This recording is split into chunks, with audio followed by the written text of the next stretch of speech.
Mana dronnya?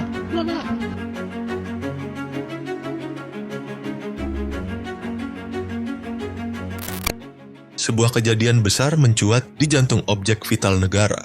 Di kawasan tambang emas PT Sultan Rafli Mandiri, Kabupaten Ketapang, Kalimantan Barat, sekelompok warga negara asing asal Cina mendadak menciptakan situasi tak terkendali.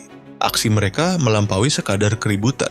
Polanya menunjukkan tindakan anarkis yang terstruktur, disertai perusakan di area strategis yang seharusnya berada dalam pengamanan ketat.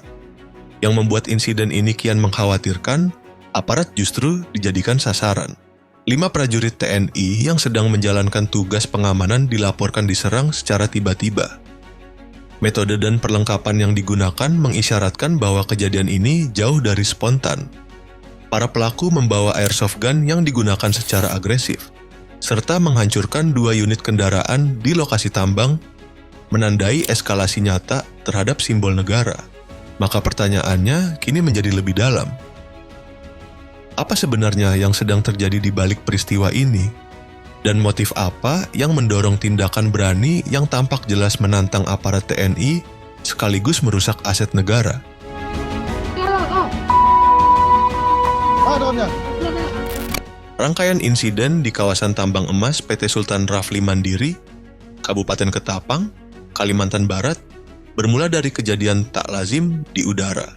Sekitar pukul 15.30 waktu Indonesia Barat, petugas keamanan internal perusahaan mendeteksi pergerakan sebuah drone yang terbang mencurigakan di sekitar area operasional. Aktivitas ini langsung memicu kewaspadaan karena wilayah tersebut termasuk zona sensitif dengan pengamanan ketat. Menindaklanjuti temuan itu, 5 personel TNI dari Yonzipur 6 per SD yang tengah melaksanakan latihan dasar satuan di lokasi bergabung dengan 1 petugas keamanan sipil untuk melakukan pengejaran terhadap pihak yang diduga mengendalikan drone. 10 menit berselang, tepatnya sekitar pukul 15.40 WIB, tim pengejar berhasil menjangkau 4 WNA di titik sekitar 300 meter dari pintu gerbang perusahaan. Keempatnya dicurigai sebagai operator drone. Namun, situasi justru berubah drastis saat aparat turun dari kendaraan. Tanpa diduga, 11 WNA lainnya muncul dan langsung melakukan penyerangan, sehingga jumlah mereka menjadi 15 orang. Para penyerang membawa berbagai perlengkapan berbahaya, mulai dari 4 bilah senjata tajam, airsoft gun, hingga alat setrum. 6 anggota pengamanan gabungan menjadi sasaran serangan tersebut. Menghadapi kondisi tidak seimbang dan serangan bersenjata, aparat TNI bersama petugas sipil terpaksa mundur sambil menyelamatkan diri kembali ke dalam area perusahaan. Pihak manajemen PT SRM kemudian memberikan klarifikasi. Chief Security PT SRM, Imran Kurniawan, membenarkan insiden tersebut dan menyatakan bahwa 1 bilah senjata tajam telah diamankan sebagai barang bukti. Serangan itu juga menyebabkan kerugian material, dengan 2 unit kendaraan perusahaan, mobil dan sepeda motor, mengalami kerusakan berat. Hingga kini, motif penggunaan drone serta pola serangan yang terkesan terkoordinasi masih menjadi tanda tanya. Meski demikian, Kapolsek Tumbang Titi, Ibtu Made Adiana, menyebut situasi telah berangsur kondusif. Tak lama setelah kejadian, aparat penegak hukum dilaporkan mengamankan sejumlah WNA asal Cina yang diduga terkait dengan peristiwa tersebut. Insiden ini terjadi di tengah sorotan terhadap pelanggaran ketenagakerjaan di wilayah yang sama.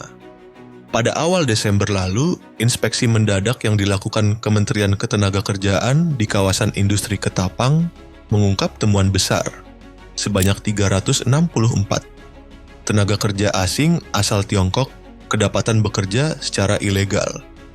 Para pekerja tersebut diketahui menjalankan aktivitas tanpa mengantongi izin rencana penggunaan tenaga kerja asing atau RPTKA yang sah. Lebih jauh, mereka hanya memegang visa kunjungan jenis C-19 dan C-20 yang peruntukannya terbatas pada kegiatan tertentu seperti perbaikan mesin, bukan pekerjaan fisik berat atau konstruksi. Pelanggaran ini ditemukan di 2 perusahaan, yakni PT Shandong Zhengtai Construction Indonesia dan PT Borneo Alumindo Prima. Sidak ketenagakerjaan tersebut sendiri dipicu oleh kecelakaan kerja fatal yang menewaskan seorang WNA. Setelah dilakukan penelusuran, korban diketahui tidak memiliki dokumen kerja resmi, membuka tabir persoalan ketenagakerjaan yang lebih luas di kawasan tersebut.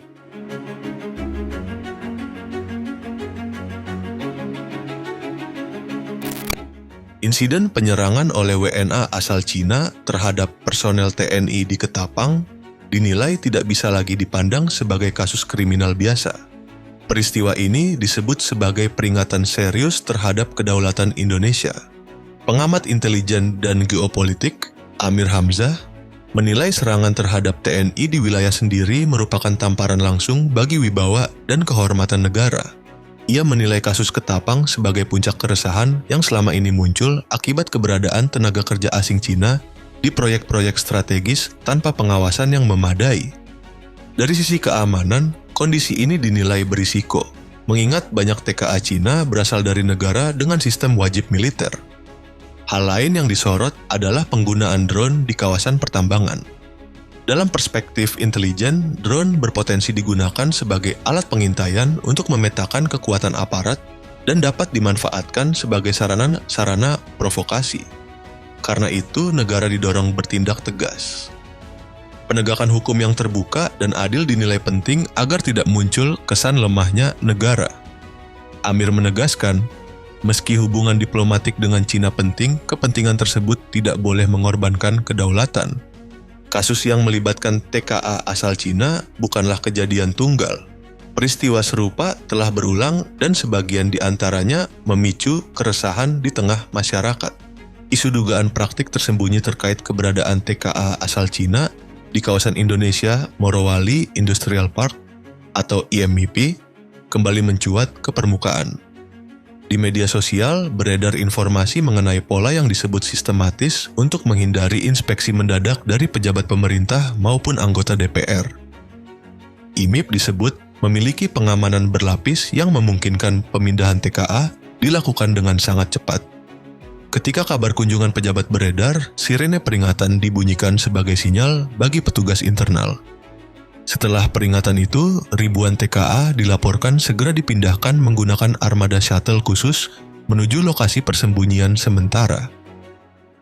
Area tersebut digambarkan berada di kawasan hutan, dilengkapi fasilitas menyerupai mes, dan disebut mampu menampung TKA dalam jumlah besar dalam waktu singkat. Akibat skema ini, setiap kali sidak berlangsung, lokasi kerja hanya menampilkan sejumlah kecil pekerja lokal dan sebagian TKA yang dianggap aman untuk terlihat. Dengan sistem pintu gerbang ganda yang ketat, pemeriksaan melalui jalur darat nyaris tidak mampu mengungkap jumlah TKA sebenarnya. Pola evakuasi cepat ini memperkuat dugaan adanya upaya terkoordinasi untuk menutupi pelanggaran ketenagakerjaan.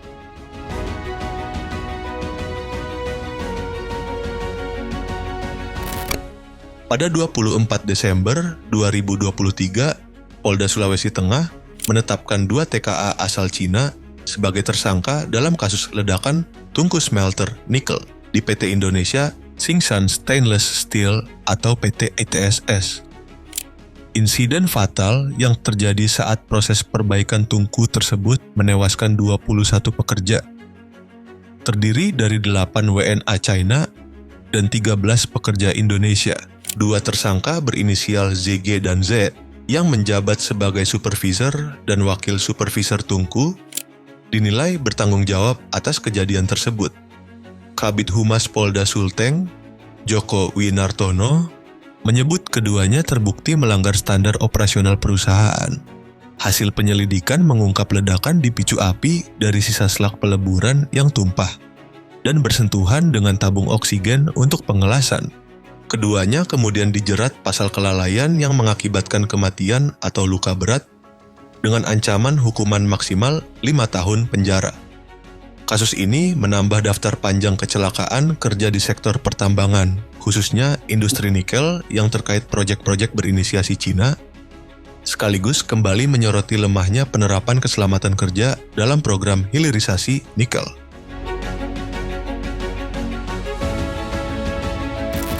Nama PT Gunbuster Nickel Industry di Morowali Utara mencuat ke permukaan setelah beragam pelanggaran ketenaga kerjaan terkuak. Perusahaan ini disorot tajam dan didesak menerima sanksi berat, menyusul temuan ketiadaan peraturan perusahaan, praktik PHK sepihak, serta pemotongan upah pekerja. Di saat yang sama, kelalaian serius dalam penerapan standar K3 disebut sebagai faktor utama yang merenggut nyawa sedikitnya 4 buruh sejak 2022. Ketua SPN PT GNI, Amirullah, membeberkan kondisi kerja yang dinilainya tidak manusiawi. Pekerja di area tungku smelter disebut hanya mengenakan kaos tipis tanpa perlindungan panas yang memadai, meski harus menghadapi suhu ekstrem dan material berbahaya. Akumulasi ketegangan ini meledak pada 14 Januari 2023 ketika aksi mogok kerja berubah ricuh akibat dugaan penyerangan puluhan TKA China terhadap buruh Indonesia menggunakan pipa besi. Proyek nikel yang selama ini dijanjikan sebagai mesin pertumbuhan ekonomi nasional kini justru memantik kontroversi berulang. Keterlibatan TKA asal Cina terus memunculkan persoalan serius. Dari dugaan penyalahgunaan izin tinggal hingga kabar adanya upaya sistematis menyembunyikan pekerja asing saat inspeksi mendadak berlangsung. Tak sedikit insiden yang berujung pada luka dan kematian pekerja lokal.